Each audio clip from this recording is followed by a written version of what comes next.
Buenas noches, muchas gracias, doctor Vega. Agradecemos el espacio que nos brinda AMBI en este tradicional simposio internacional, que año con año ha sido un evento académico obligado para los que somos tratantes de personas que viven con VIH. Cada año nos permite revisar y reflexionar los avances en el conocimiento de la enfermedad y las opciones terapéuticas. Este año ha sido más retador, pues la pandemia de COVID-19 ha impuesto un distanciamiento físico entre los colegas que cada año hemos disfrutado en AMBI, además del aprendizaje, la convivencia en este espacio educativo. Uno de los objetivos de GSK ViV Healthcare es que el VIH represente la menor de las preocupaciones para las personas que viven con él, tanto en el presente como en el futuro. Es así que la presentación siguiente se enfocará en incluir actualidades en el conocimiento para reducir las complicaciones orgánicas a largo plazo con intervenciones que pueden implementarse desde ahora. Y para esto tengo el honor de introducir a alguien que no necesita presentación. Es un médico muy apreciado y respetado por todos nosotros, ya que siempre ha compartido su conocimiento y valora tanto a México como a nosotros. El doctor Benjamin Young. Él tiene el grado de doctor en bioquímica. Realizó su entrenamiento médico en medicina interna y enfermedades infecciosas en la Universidad de Colorado. Ha estado involucrado en el tratamiento del VIH por más de 20 años, además de ser autor de más de 80 artículos científicos. Antes de dar paso a la ponencia del doctor Young, les recuerdo que pueden ir introduciendo las preguntas durante la charla del doctor en la sección de preguntas y respuestas de la plataforma y al final veremos que sean respondidas apropiadamente. Sin más preámbulo, los dejo con el doctor Benjamin Young.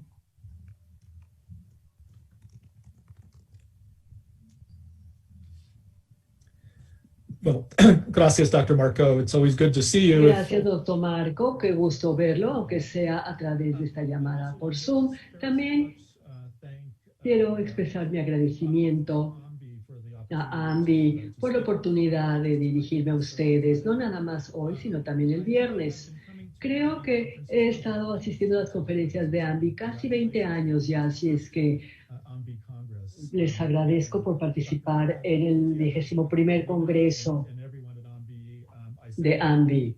Les envío a todos los doctores mis cálidos saludos desde mi hogar en Colorado. Me da gran pausa escuchar y disfrutar.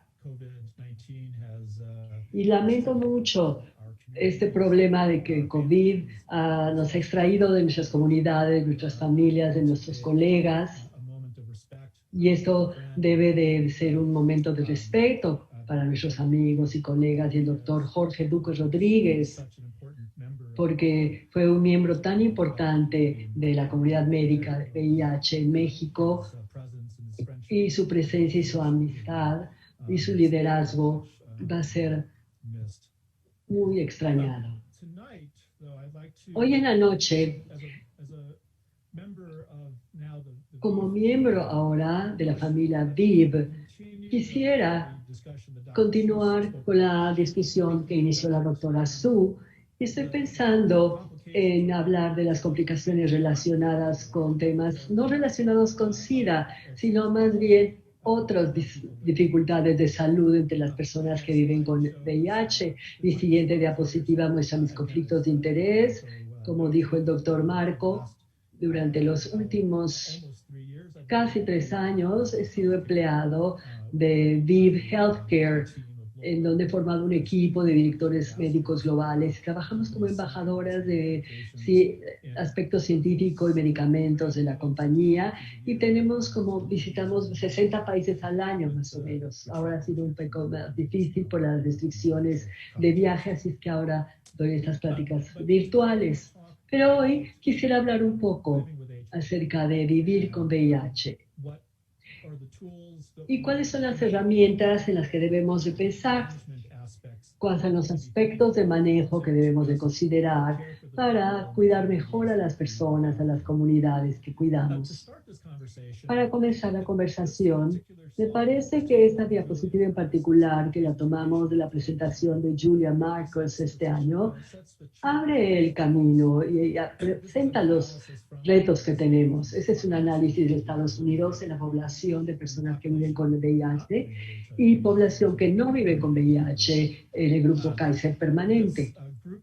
Este grupo lleva estudiando la esperanza de vida de gente que viven con VIH durante muchos años. La gráfica que aparece del lado derecho es los años adicionales de vida para alguien que entra a la corte a los 21 años.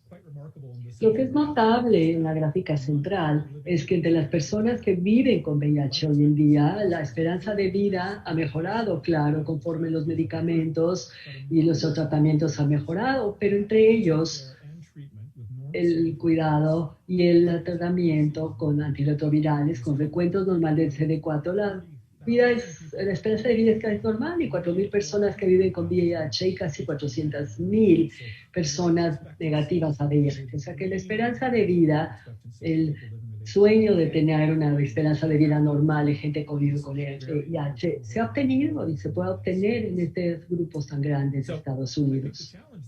El reto, entonces, me parece que debemos asegurarnos de llegar a esa esperanza de vida normal. Pero la esperanza de vida no es el final de la historia, como tener una carga viral suprimida no es el final de la historia, más bien es el inicio. En el panel del extremo derecho de la gráfica muestra no la esperanza de vida, sino vida libre de comorbilidad, o sea, con salud. Y aquí podemos decir que aunque la esperanza de vida con comorbilidades espera a 9 años para personas con VIH negativos a la edad de 21 años, nada más 14 años para los que son positivos. Así es que hay una brecha todavía enorme en términos de bienestar en aquellos que viven con VIH, incluso en la corte que tiene esperanza de vida normal. La siguiente gráfica, también tomada de la presentación del Dr. Marcos en Freud, y ahora, en lugar de ver el agregado global de la esperanza de vida y vida libre de comorbilidades, quiero ver aún más sistemas orgánicos, órganos específicos, y en esto vamos a ver la perspectiva de la trayectoria de esta epidemia. Ella mostró que la vida libre de comorbilidades mejora en diabetes, en cáncer y en enfermedad cardiovascular, que fue el tema de interés de la doctora Su, aunque difiere entre aquellos positivos y negativos, pero la brecha cada vez se cierra más conforme nuestras estrategias médicas han mejorado. Pero si vemos hepatopatía o nefropatía o enfermedad pulmonar, no ha mejorado con el tiempo. Eso me indica a mí como clínico, como defensor de pacientes, que debemos realmente pensar en mejorar las estrategias, tanto de tratamiento y tal vez en general las estrategias de prevención de estas enfermedades que causan tanta comorbilidad.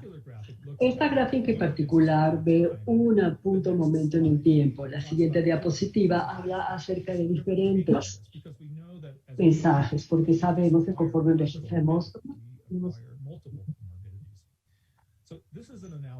y este es un análisis publicado hace más o menos 2 años del cohorte de North American Accord. Seguramente muchos conocen que es una cohorte médica enorme de cohortes muy grandes de América del Norte. Y el trabajo que yo hice hace muchos años con los grupos de pacientes contribuyeron a esta cohorte también, de alguna manera que hizo que mis pacientes y las vidas de sus pacientes mejor, y están representados aquí. Este análisis en particular ve la cuestión de multimorbilidad. Aquí hablamos de tener más de una comorbilidad médica, y en esta gráfica en particular se divide en 2 puntos de tiempo, el 2000 y 2009. Y en cada panel podemos ver estratificado por décadas de edad, de 40, 50 y después hasta 60 años. El análisis muestra 2 cosas. Una, que conforme envejecemos, como en la población VIH negativo, los positivos tienen más comorbilidades médicas. Así es que en los de 60 años o mayores, en el año 2000, el 11% de ellos tenían 3 o más comorbilidades. Pero si avanzamos en el tiempo, al 2009, ese número crece a 30%. Así es que conforme los pacientes viven más tiempo o hasta mejor, podemos ver la acumulación adicional de más comorbilidades médicas. Así que tenemos que pensar en cómo diagnosticar y cómo poder prevenir antes de que ocurran. Eso se puede ver del siguiente estudio. Y esto muestra el diagrama que muestra tantas imbricaciones entre las comorbilidades médicas. Cada una de esas representa dos análisis en el tiempo, el que les decía yo, el 2000 del lado derecho y el de 2009 del lado izquierdo. Aquí pueden ver este diagrama que puede imbricarse entre las tres comorbilidades más comunes. El 2000, hipercolesterolemia, hipertensión y diabetes. Y lo interesante en la conversación de esta noche, los nombres de las tres, la identidad de las tres comorbilidades sigue siendo la hipercolesterolemia, la hipertensión, pero ahora la enfermedad renal crónica es la tercera comorbilidad. Así es que ahora estamos con un 7% de las personas en la corte tienen enfermedad renal crónica como manifestación de sus multimorbilidades. Así es que lo que dice aquí, que al hablar de comorbilidades médicas, un sistema orgánico a la vez, pues estadísticamente y epidemiológicamente es importante, pero también clínicamente. Así es que tenemos que pensar en esto, al dar la consulta y al atender a los pacientes con VIH, tanto de la perspectiva de prevención, pero también de diagnosis, manejo y tratamiento. Bueno, ahora llevemos esta conversación y la dividimos en dos diferentes dominios. Primero, enfermedad renal y después hablaremos de enfermedades metabólicas de personas que viven con VIH. Este es nuestro simposio patrocinado por VIV, así es que quiero ser lo más transparente posible. Mi meta esta noche es hablar de manejo de sistemas orgánicos sanos y enfermos, pero también medicamentos antirretrovirales modernos. Y me voy a enfocar en los medicamentos que hemos liderado. Y me da gusto que la doctora Su mencionó que tal vez parte del futuro del tratamiento de VIH incluye estas terapias. Yo voy a hablar de una de estas dos terapias, que es dolutegravir contra bacavir. Y vamos a hablar de actualizaciones y datos que se acaban de publicar hace un par de semanas en otro congreso. Hablemos entonces ahora de enfermedad renal y la salud entre las personas que viven con el VIH. ¿Puede avanzar 2 diapositivas, por favor? Y a manera de introducción, hemos sabido durante muchos años que los tipos de enfermedad renal en las personas que viven con VIH y las causas de la enfermedad renal en estos pacientes son multifactoriales o diversos. Sabemos que el virus mismo es el causa directamente patología viral, disregulación inmunológica, es otro tipo de enfermedad, dominio de la enfermedad renal. Por supuesto que las comorbilidades, las coinfecciones que afectan a las personas que viven con VIH pueden ser fuentes también de enfermedad renal. Y por supuesto, mucha atención se está poniendo especialmente a la era farmacéutica de tratamiento de los efectos potencialmente tóxicos de los medicamentos. En la siguiente diapositiva, esto lo desglosa aún mayor y ve una revisión más reciente publicada en Kidney International que nos recuerda que de las personas que viven con VIH que atendemos, no nada más son factores relacionados con VIH, los que son factores de riesgo para enfermedad crónica renal. Este es un metaanálisis y muestra que la hipertensión y diabetes son factores de riesgo que eran tan comunes en el estudio de multianálisis. Son factores de riesgo también para enfermedad crónica renal. En la población positiva, igualmente, la virus de la hepatitis B y la virus de la hepatitis C son infecciones que se asocian fuertemente con la enfermedad renal progresiva en esta población. Hay un aumento de 2 a 3 veces más de riesgo en estas enfermedades crónicas renales y por otras coinfecciones, la tuberculosis y sífilis también tienen mayor riesgo de enfermedad renal en aquellos positivos. En la siguiente diapositiva vemos una manera más sencilla de pensar en lo mismo, el manejo clínico de personas positivas. Y básicamente en el punto de entrada de atención, alguien que es virgen al tratamiento, el recién diagnosticados o aquellos que están entrando a su clínica, a su tratamiento, y cómo recibe la estratificación de riesgo. Aquellos de bajo riesgo, o sea, que tienen ciertas tasas de filtración, relaciones de creatinina bajos o personas más bajas, se sugiere que se sigan las guías nacionales normales, las guías mexicanas en mi país, las del Departamento de Salud. Sin embargo, para aquellos que tienen mayor riesgo de enfermedad renal, o sea, con tasas de filtración glomerular bajas o tasas de depuración de creatinina bajas, o que se están acercando a los 60 años o más, incluye a personas que podrían tener hepatitis C, hipertensión no controlada o enfermedad cardiovascular, es en aquellos donde sí necesitamos estratificar el riesgo y hacer algo diferente. Y en esta gráfica particular hablamos de modificaciones sobre antirretrovirales, pero creo que toda la constelación sería moderar todos estos factores de riesgo y es en lo que nos tenemos que concentrar. Ahora trabajo para una empresa farmacéutica, así es que me voy a concentrar en los efectos de los antirretrovirales en las enfermedades renales, reconociendo que, claro, existe una mezcla multifactorial de factores de riesgo. En la siguiente par de diapositivas vemos varias recomendaciones que vienen de la DHSS, sus guías de tratamiento, las conocen ustedes muy bien, y está muy completo.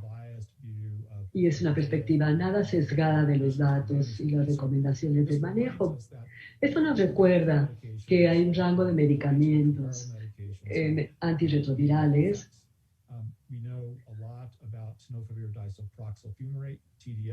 Tenemos TAF, el fumarato de alafenamida, más tenofovir, que se asocia con bajo riesgo.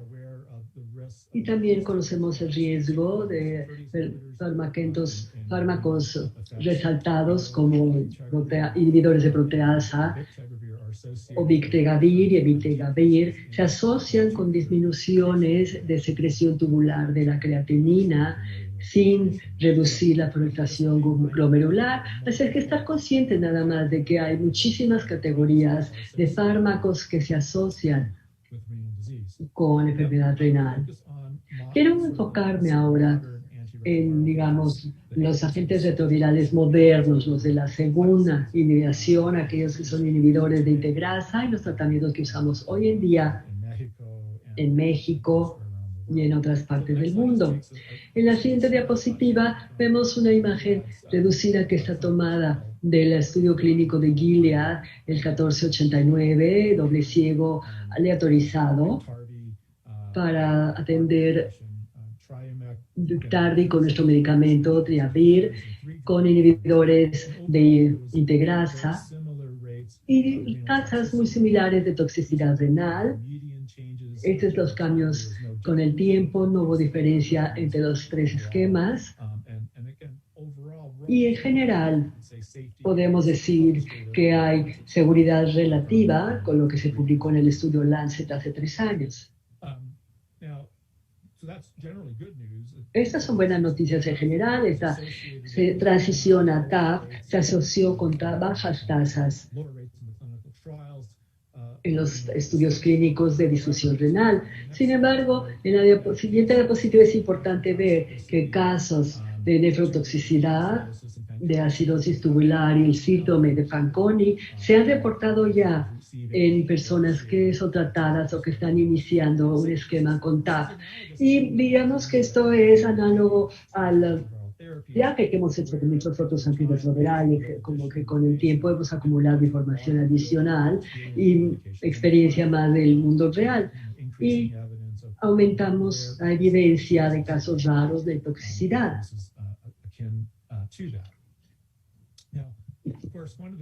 Y una de las cosas en las que hemos estado trabajando de la siguiente diapositiva se basa en la idea de que tal vez, mientras todos los medicamentos podrían tener cierto riesgo, los más modernos menos riesgo en causar toxicidad, creo que es aparente intrínsecamente hablando que podemos tener medicamentos o esquemas o menos medicamentos en ellos y así podríamos obviar parte de la toxicidad poco común. Estos son algunos de los datos tomados del estudio Gemini 1 y Gemini 2, dos estudios muy grandes, aleatorizados, controlados, que se realizaron en todo el mundo, e incluyeron a muchos centros en América Latina, muchos, incluyendo centros en México. En general, estos son los datos de la semana 48 que Pedro Kohn publicó hace varios años, mostró que no había inferioridad de un esquema con dos medicamentos dolutegravir contra la mibudina, más bien más la mibudina, contra un triple dolutegravir más TAF y emtricitabina. Estableciendo entonces que el esquema de dos medicamentos no era inferior al de tres, mostrando también que mientras los cambios renales o la seguridad renal era buena, los marcadores de seguridad renal tenían mejor tendencia en pacientes que se había tratado dolutegravir más la mibudina, pero hay una salvedad ahí, porque la mibudina inhibe la secreción de creatinina, entonces la tasa estimada de filtración glomerular disminuye en los receptores de dolutegravir. Sin embargo, no hay cambios o mínimos cambios en la GFR que se mide con statin C. Estos son datos antiguos, quisiera darles una actualización porque en la siguiente diapositiva son datos que presentó Pedro otra vez en la conferencia Glasgow virtual hace 2 semanas. Estos son datos de 3 años del Gemini 1 y 2 que muestran la durabilidad de los esquemas de 2 contra 3 fármacos a los 3 años. La siguiente diapositiva les da mayor granularidad sobre los datos. Y este es el análisis estadístico que muestra no inferioridad de dolutegravir más metribuzina comparando TAF contra TDF. Así es que, ¿qué tan actuales estaban estos datos? Conforme con la persistencia de los cambios de la función renal con el tiempo. Y, en general, cambios pequeños pero favorables en el nivel de creatinina, en la globulina micro B. Lo que sugiere que la idea básica de esto es que aún a los 3 años después estos cambios en marcadores sustitutos son persistentes. En el Gemini 1 y Gemini 2, estudios fase 3 grandes comparando dolutegravir contra lebudina más TAF contra TDF. ¿Y qué podemos hacer en tratamientos de cambio estable? Esa es la siguiente. Es el estudio Tango, también que se hizo en todo el mundo. También México participó. Ahora son los datos de la semana 96 presentadas por mi colega Sean Deck en la conferencia Glasgow y muestra que no hay inferioridad del cambio del esquema basado en TAF a dolutegravir contra 3TC o mibudina que no la mibudina. Así es que vamos a ver muchos de los detalles del punto final primario y secundario. Me voy a enfocar más bien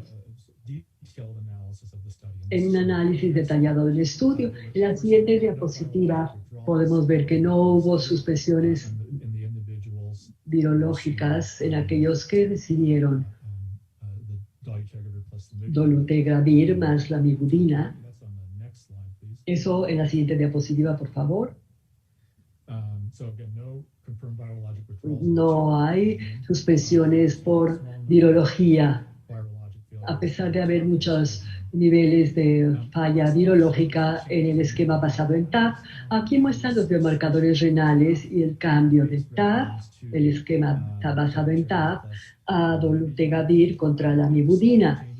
Pequeños cambios otra vez, como esperaríamos, en filtrado glomerular estimado, pero disminuciones pequeñas en aquellos que recibieron el esquema de 2 fármacos. Y otra vez, importancia clínica mínima entre los marcadores. Y lo menciono ahora porque no hubo cambios significativos en estos.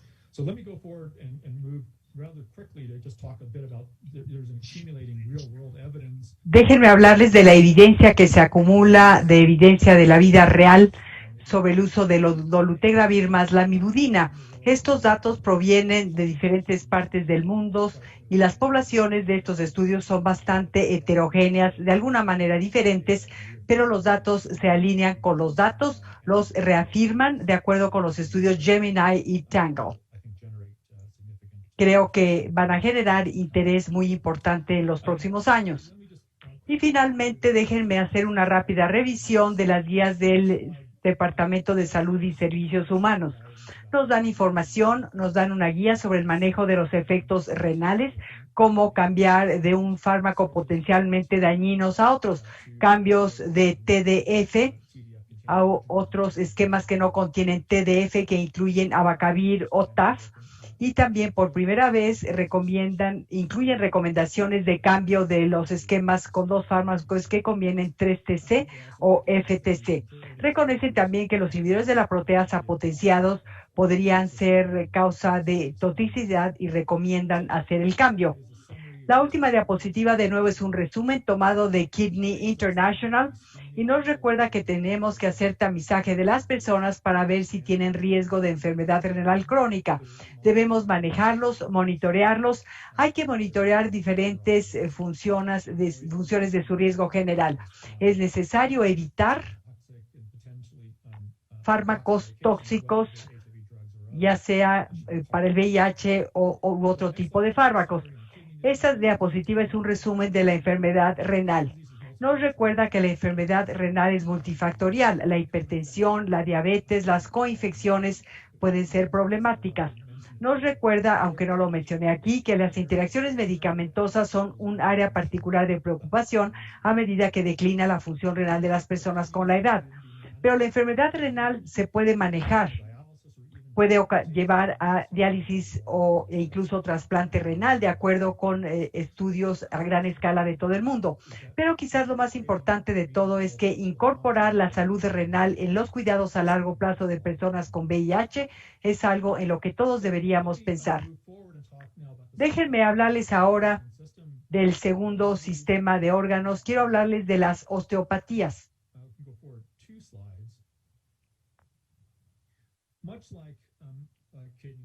Al igual que pasa con la enfermedad renal y con la enfermedad cardiovascular de la que habló la doctora Xu, la osteopatía metabólica en personas que viven con VIH y también en personas sin VIH es una enfermedad multifactorial. Nos recuerda que hay factores relacionados con el estado patológico, factores derivados del estilo de vida y otro tipo de vías patogénicas que pueden ocasionar fracturas. Esta siguiente diapositiva es tomada de la oficina del secretario de Salud de Estados Unidos.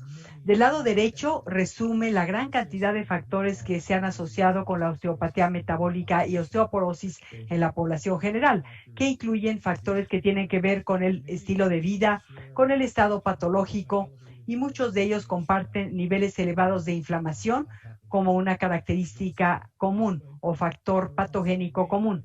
También hay un rango de medicamentos, no únicamente los antirretrovirales, que se asocian con mayor riesgo de osteopatía metabólica. Incluyen inhibidores de la bomba de protones y glucocorticoides. En la siguiente diapositiva les muestro nuestro análisis de los CDC, del que estoy muy orgulloso. Es de hace 10 años cuando publicamos el primer análisis nacional, mostrando que las personas que viven con VIH tienen mayor tasa de fracturas que personas de la misma edad y sexo sin VIH. El factor fue casi del doble dependiendo un poquito de algunos de los métodos analíticos utilizados. Las personas de edad mayor, los que tenían factores patológicos como cuenta de CD4 baja y comorbilidades como infección por hepatitis C y diabetes tuvieron mayor riesgo de tener fracturas incidentales. La Linda Battelore, una alumna de posgrado, publicó que la osteoporosis basal fue predictiva en su corte de personas entre los factores de fracturas incidentales. La edad de esta población fue relativamente joven, estuvieron a mediados de la cuarta década, pero se observó que hay múltiples factores asociados. Un análisis reciente se muestra en las siguientes diapositivas. Se publicó en PLOS ONE en junio de este año. Es un metaanálisis de los estudios de cohorte grandes, incluidos el nuestro y muchos otros. La prevalencia general de fracturas en la población VIH positiva es de casi el 7%. La incidencia fue de alrededor del 11 por 1,000 años personas. Eso se vio de nuevo en estudios de todo el mundo, no únicamente de Estados Unidos, sino específicos por edad en Europa. Esta diapositiva nos da más detalles de este metaanálisis. Encontraron factores de riesgo estadísticamente significativos asociados con mayor edad, tabaquismo, coinfección por hepatitis C y osteoporosis basal. Algunos de los factores que encontramos nosotros también en nuestro análisis inicial de los CDC. ¿Qué podemos decir de las personas mayores? En la siguiente diapositiva les muestro un estudio pequeño europeo estudiando factores de riesgo en personas mayores de 50 años con densidad mineral ósea baja. Es interesante que en esta corte se encontró que la exposición a un antirretrovirales en particular se asoció con un riesgo adicional en esta población mayor. Los inhibidores de la proteasa potenciados más TDF se asociaron particularmente con un mayor riesgo de osteoporosis.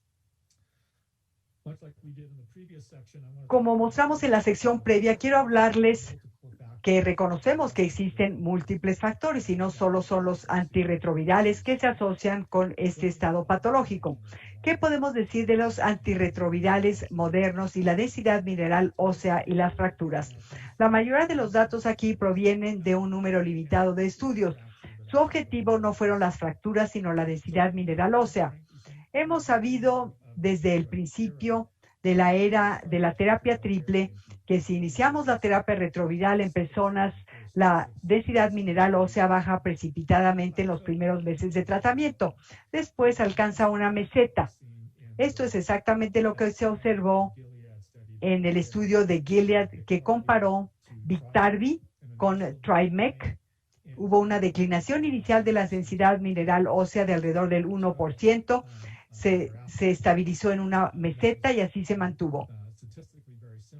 Esto hubo significancia o similitud significativa entre los dos grupos de tratamiento. La siguiente diapositiva nos muestra la transición a algunos de nuestros estudios.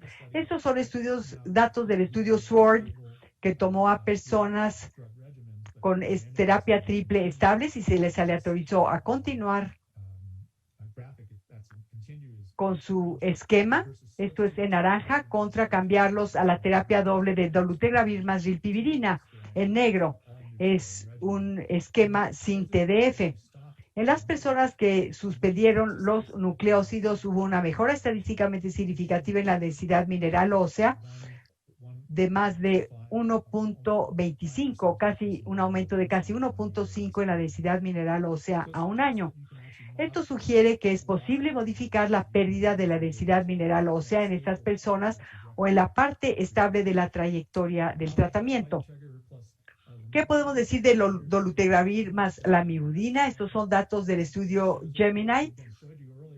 Les mostré previamente que estos dos esquemas de dolutegravir más lamivudina comparados con dolutegravir más TDF y FTC o emtricitabina fueron biológicamente similares, pero los marcadores óseos circulantes favorecieron a un menor recambio óseo las personas que recibieron el esquema sin TDF, o sea, con dolutegravir más lamivudina.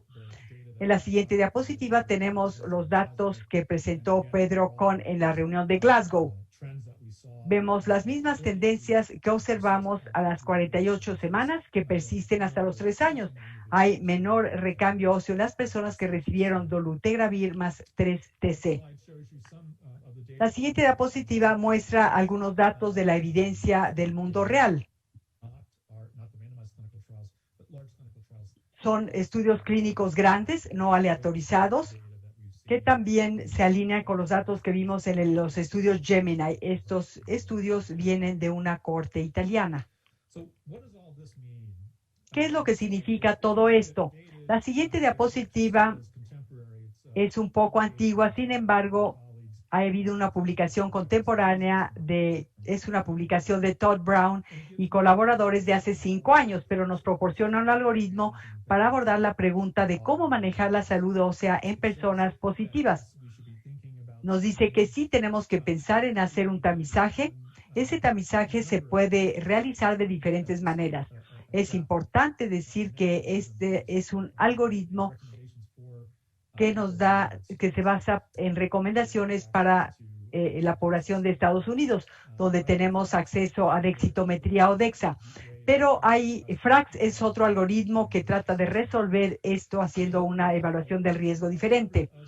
Creo que al igual que cualquier otra comorbilidad o sistema de órganos, debemos pensar en evitar y minimizar los factores de riesgo modificables, por ejemplo, los del estilo de vida como el ejercicio, la dieta, evitar fumar o dejar de fumar. Nos menciona que hay que tener una ingesta dietética adecuada de calcio y de vitamina D. Y para las personas con el mayor riesgo, las personas con osteoporosis diagnosticada, se recomiendan tratamientos farmacológicos que ya se han estudiado en la población VIH positiva y se ha visto que aumentan la densidad mineral ósea. No es cuestión de esperar a que ocurra una fractura, sino que con el tamizaje se identifica a las 2 personas de alto riesgo para iniciar tratamiento. Se ha reconocido que las personas tienen el potencial de tener mayor esperanza de vida. Por lo tanto, el intervalo de los controles es importante. Hay recomendaciones al respecto y en general se habla de un tamizaje de seguimiento cada 2 o 3 años. ¿Qué sabemos acerca de la densidad mineral ósea, la salud ósea y los antirretrovirales? En esta diapositiva les muestro una tabla de las guías de tratamiento de Estados Unidos. Nos dice que TDF se asocia con mayor pérdida de densidad mineral ósea que otros nucleócidos y debe utilizarse con precaución, particularmente cuando se utiliza un nucleócido conjuntamente. La tasa de pérdida mineral ósea es la más alta poco después de haber iniciado el tratamiento, pero tiende a establecerse o a estabilizarse a través del tiempo. Esta diapositiva muestra otra tabla de las guías de Estados Unidos que nos indica qué hacer cuando hay un problema. Nos da recomendaciones para el tipo de cambios de tratamientos. Hay que evitar esquemas que contengan TDF, igual que las recomendaciones para el manejo de la enfermedad renal. Se puede cambiar de TDF a TAF o a abacavir y esquemas sin inhibidores de la transcriptasa reversa y se puede considerar 3-TC o FTC. Por primera vez vemos que las guías de tratamiento de Estados Unidos y las guías europeas recomiendan esquemas de terapia doble en grandes sectores de la población con VIH. Déjenme en esta diapositiva resumir los factores que tienen que ver con la salud ósea y el VIH. Las personas que viven con VIH, jóvenes o mayores, tienen mayor riesgo de fracturas incidentales que las personas que no tienen VIH. Y de nuevo, aquí tenemos un traslape, tenemos la historia de la multimorbilidad que nos dice que algunos de los factores de riesgo que son de riesgo cardiovascular o de enfermedad renal son los mismos factores de riesgo que para la osteopatía metabólica. Incluyen factores de riesgo tradicionales, pero también la coinfección, el tabaquismo o uso de tabaco y tener una densidad mineral ósea basal baja. Es igual que lo que hemos visto con enfermedad cardiovascular y enfermedad renal.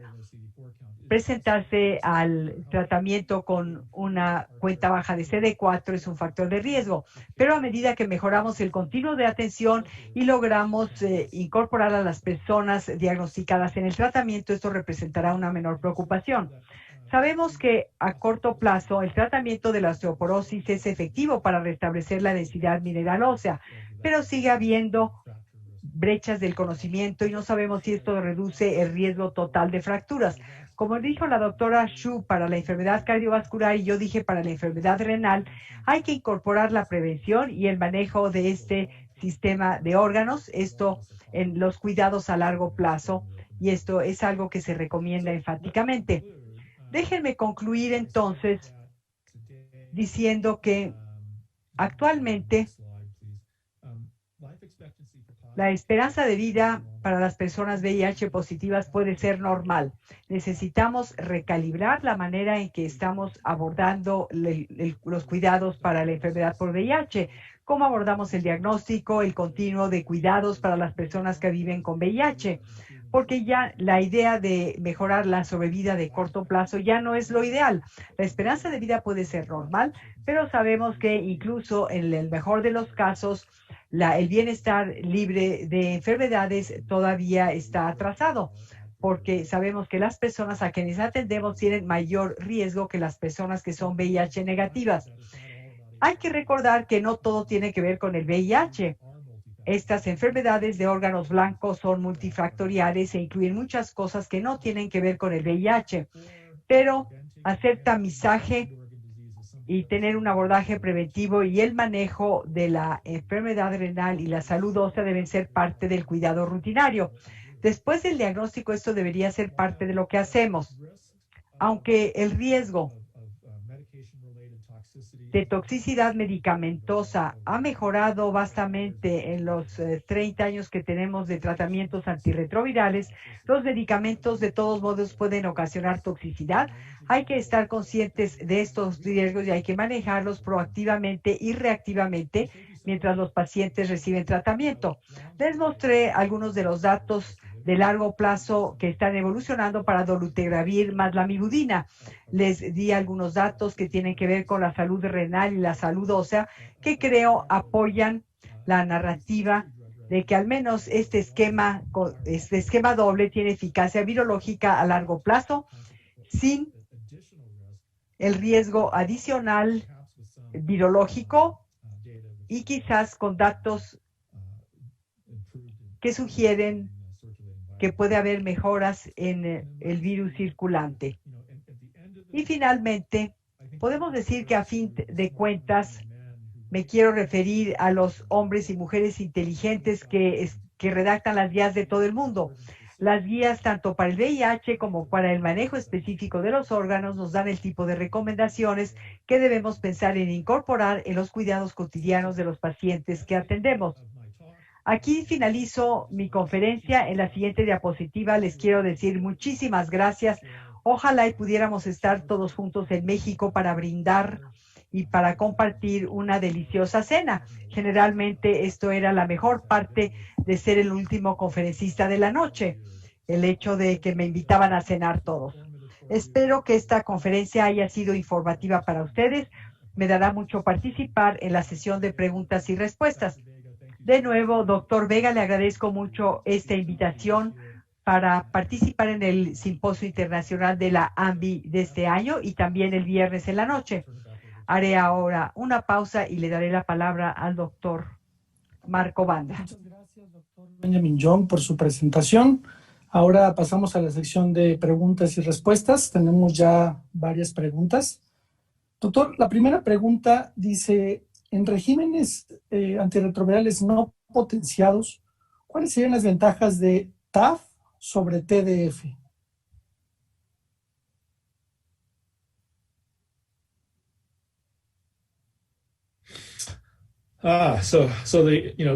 TAF and TDF, the two. TAF y TDF son los dos esquemas hermanos de tenofovir. Hasta muy recientemente, la mayoría de las personas hubieran dicho que TAF era probablemente lo que habría que prescribir porque se asocia en estudios clínicos con ciertamente menor toxicidad renal y se asocia, como se ha demostrado en diferentes estudios clínicos, que está asociado con menor pérdida de densidad mineral ósea en comparación con TDF.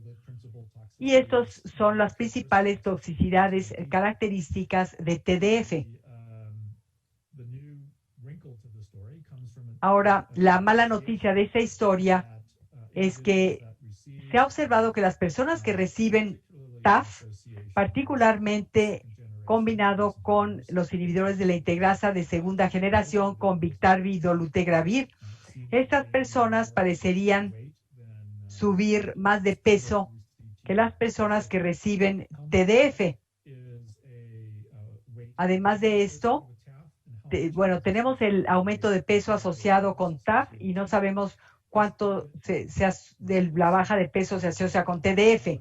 No sabemos si hay una asociación directa y esto se está debatiendo, pero el consenso es que en TAF se asocia con mayor aumento de peso que otros nucleósidos inhibidores de la transcriptasa reversa. Además de lo que dije, debo decirles que lo que acabo de decir se basa en datos.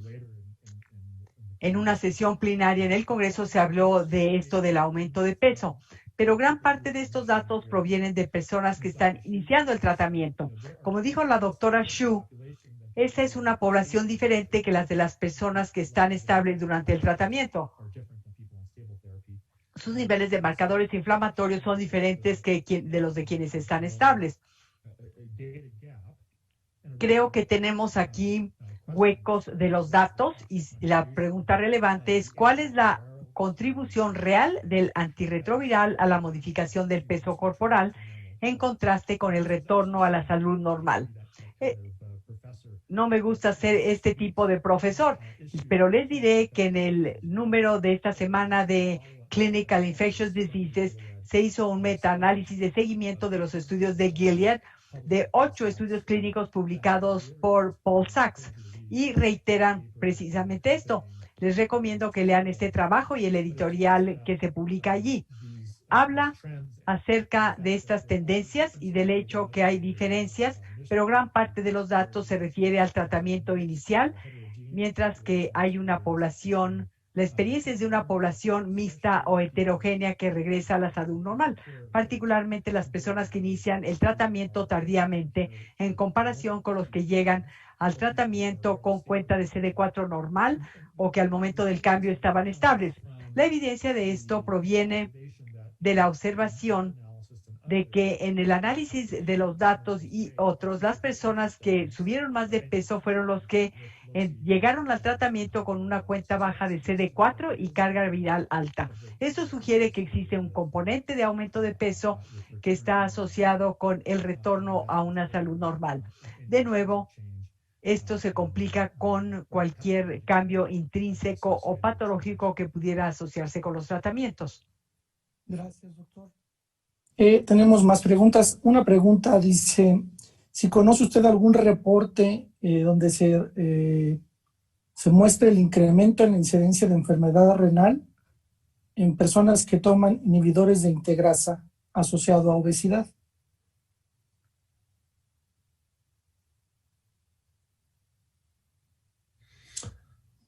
Bueno, that particular subset is not one that I think ese subgrupo en particular, creo que para eso no tenemos muchos datos que yo sepa. Doctor Marco, quizás usted me pueda ayudar a responder. Sin embargo, sabemos que en comparación con otros agentes, quienes inician tratamiento, ya sea con Biktarvy, dolutegravir, y fueron muy similares en la publicación de Sachs.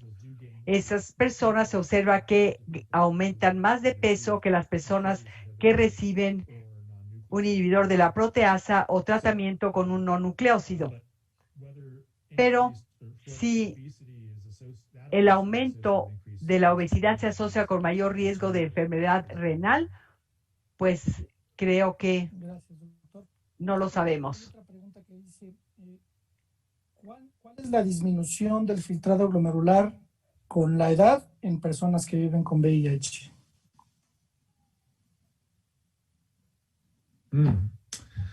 So again, the question depends on. La pregunta, creo yo, depende de cuál es el estatus del VIH de la persona.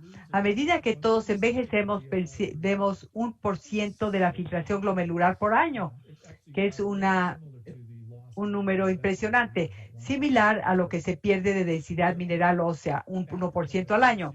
Hay algunos factores asociados con una declinación más rápida a través del tiempo.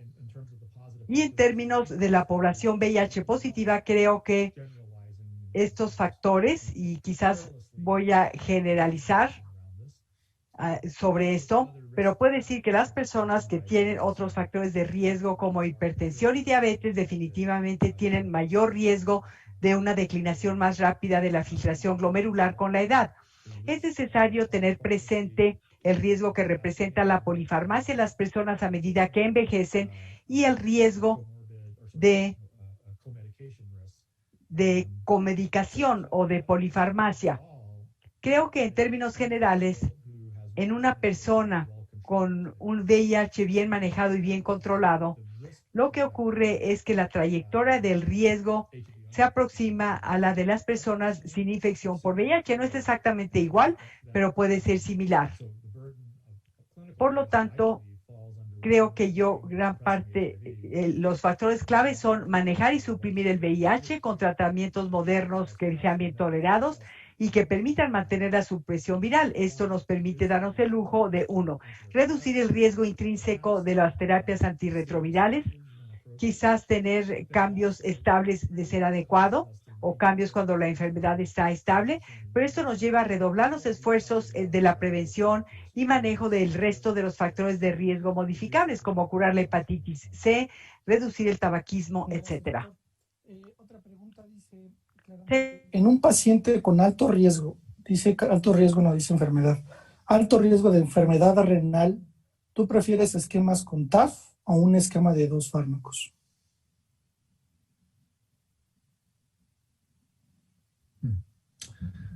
Well, I have to reveal my potential bias in this. Quiero revelar mi sesgo potencial porque trabajo en una compañía que es pionera de las terapias dobles.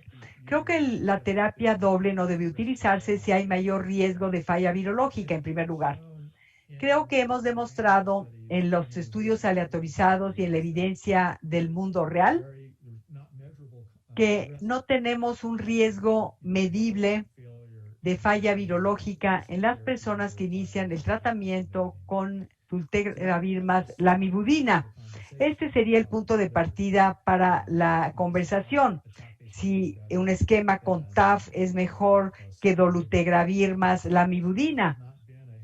Alrededor de esto hay especulación porque estos dos esquemas no se han comparado frente a frente.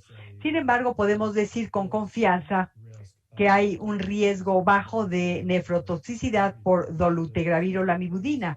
Son 2 fármacos de los inhibidores de la integrasa y nucleósidos que tienen el mayor seguimiento clínico en estudios aleatorizados y con evidencia de la vida real. No hay muchos datos de nefrotoxicidad. TAF es claramente más seguro desde la perspectiva renal que TDF, pero en la literatura hay pocos reportes de toxicidad asociada con TAF. Si consideramos los datos acumulados que tenemos, que continúan creciendo y acumulándose, en un solo canal yo diría, ¿cuál sería lo mejor? El mejor esquema es sin tenofovir, pero la carga de la prueba nos corresponde a nosotros para demostrar que la eficacia y la seguridad del esquema doble o de la terapia doble es equivalente a los estándares de esta industria. Creo que lo hemos hecho y esto ha sido adoptado, de hecho, por guías de tratamiento de todo el mundo, por las guías de Estados Unidos y las guías de la ACSL. Para personas de alto riesgo, evitar tenofovir es un abordaje factible y creo que ya tenemos evidencia en la forma de guías. Tenemos poco tiempo y todavía quedan algunas preguntas, pero una muy interesante dice, ¿recomendaría iniciar vitamina D en los primeros meses de terapia antirretroviral?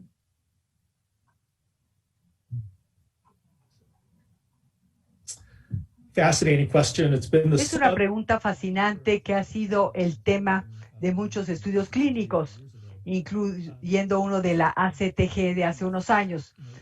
Para abreviar, yo diría que hay una epidemia de deficiencia de vitamina D en la población, particularmente en la población VIH positiva. Hemos mostrado que hace 10 años en el análisis de los CDC, publicado por mi alumno de posgrado, sabemos que la deficiencia de vitamina D es muy común. Sabemos que esta deficiencia está asociada con un mayor riesgo de osteoporosis y fracturas. Hay menos datos acerca de terapia de reemplazo de vitamina D y la reducción del riesgo. Sin embargo, es factible que, conociendo el perfil de seguridad de la vitamina D, si uno tiene acceso a medir niveles de vitamina D, hay personas que podrían recibir terapia de reemplazo. A todas las personas hay que asegurarnos de que tengan ingesta normal de vitamina D, ya sea que tengan mayor riesgo o no, y esto es independiente. Los datos que se han publicado analizan los cambios en la densidad mineral ósea, iniciando tratamiento cuando utilizábamos efavirenz, y efavirenz impide el metabolismo de la vitamina D. En estas personas parecería que el reemplazo con vitamina D al principio del tratamiento podía evitar parte de la pérdida de la densidad mineral ósea. Hay cierta evidencia de beneficio que se mide con la densidad mineral ósea, pero no se mide con fracturas. Me parecería que la relación riesgo-beneficio, en términos generales, favorece estos tratamientos que son o neutrales o benéficos. Claro que hay que dar consejo a las personas sobre una ingesta dietética adecuada con calcio y vitamina D, particularmente durante los primeros meses del tratamiento. Tenemos algunas preguntas, yo me encargo de que las reciba usted para que pueda responderlas. Pasamos ahora con el doctor Vega. Gracias nuevamente, doctor Benjamin Young.